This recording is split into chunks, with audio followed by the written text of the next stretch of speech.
प्रसिद्ध अभिनेता खेसारी लाल यादव की आगामी फ़िल्म डेंस का टीज़र हाल ही में जारी किया गया है, जिसने दर्शकों के बीच उत्साह बढ़ा दिया है।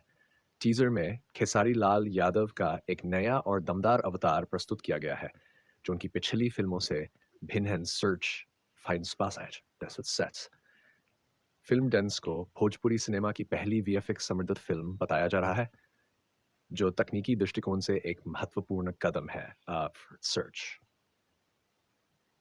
कुछ समीक्षकों का मानना है कि यह फ़िल्म दक्षिण भारतीय फ़िल्मों के रिकॉर्ड तोड़ सकती है, जो इसकी उच्च गुणवत्ता और खेसारी लाल यादव की लोकप्रियता को दर्शाता है।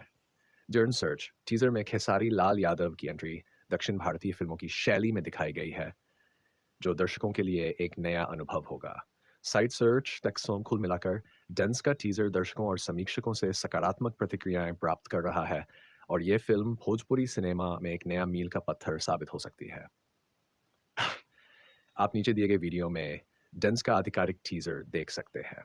वीडियो डांस आधिकारिक ट्रेलर नई भोजपुरी मूवी टोस्पोर डेंस खेसारी लाल यादव।